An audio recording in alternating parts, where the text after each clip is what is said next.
Anong masasabi mo doon, Nico? Bigla ka nang nanahimik. Oo nga eh. Mahirap po. Actually, medyo speechless po ako dito. But, anong pwede ko i-add dito sa sinabi niya? Hirap ang... Anong pakiramdam na hindi mabigyan na ng pagkakataon, ng isa pang pagkakataon? Kunyari, nasanay ka na ng lagi kang binibigyan ng chance, di ba? Tapos biglang, ay, last na pala yun. Nang hindi mo inakala, akala mo madami pa. Anong... Ayaw ko mag-excuses eh. I'm not gonna stand here and make excuses. Pero relationships aren't black and white. There's lots of grays and ibang colors. So maraming nangyayari sa isang relationship. Hindi perfecto ang relationship namin.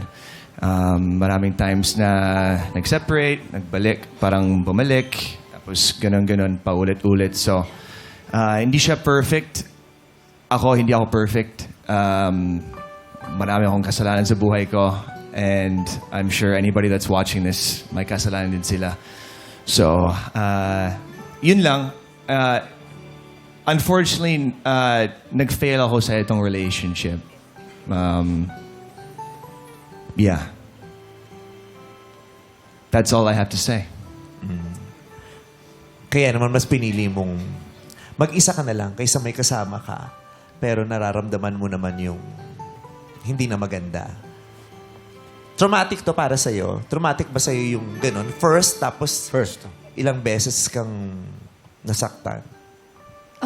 Hindi naman. So, maybe I needed to feel this pain for me to grow also. And for me, na makita ko na sa isang relationship, it's not always like happy or you will always feel happy. So parang for me, I would say na this relationship isn't traumatic, but I learned a lot from it. Okay.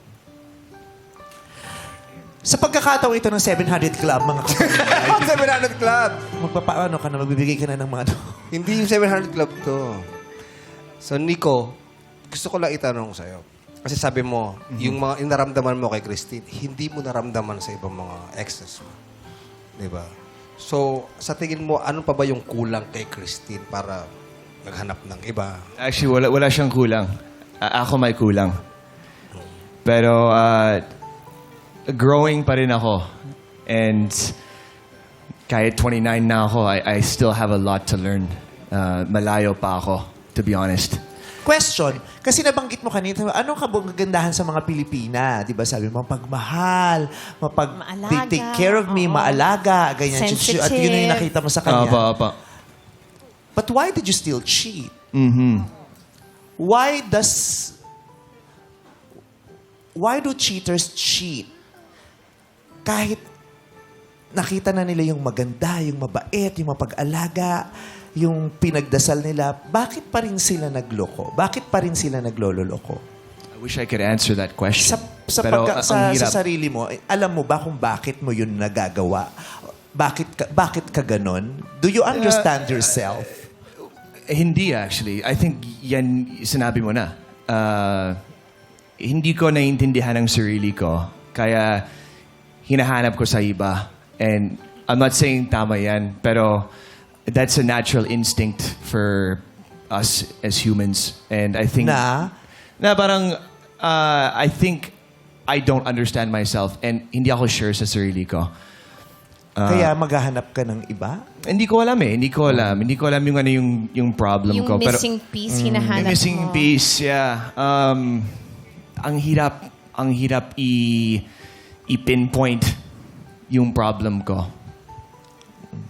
Kasi lagi natin napag-uusapan na dadissect natin yung anatomy ng naloko. 'Di ba? Yung ano ba yung, bakit sila umiiyak kasi ganyan? Anong ginagawa nila pag naloko sila, 'di ba? Saan sila tumatakbo, 'di ba? Bakit ganoon ang naramdaman niya?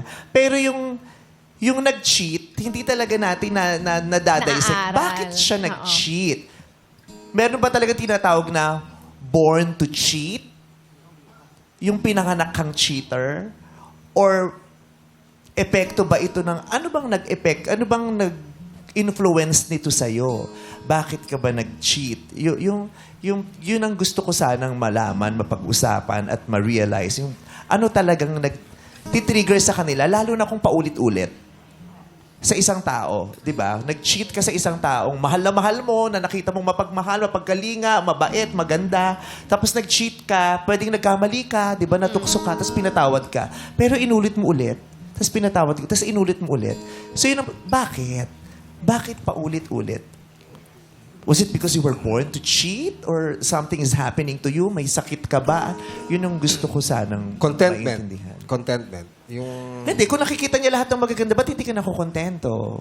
May mga tao talaga na ganun siguro na, alam mo yun, yung hindi pa nakikita yung future eh. Hindi ko pa nakikita yung future ko sa Ba't hindi si babae na- Nostradamus ang jowain para makita mo yung future?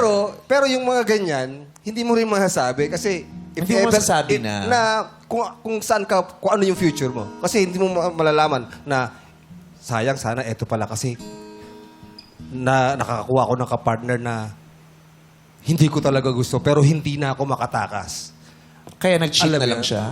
No, I mean, yun nga yung sinasabi ko na hindi kontento. So, hanap ng ano. Pero, dadating yung point yung, alam mo yung karma.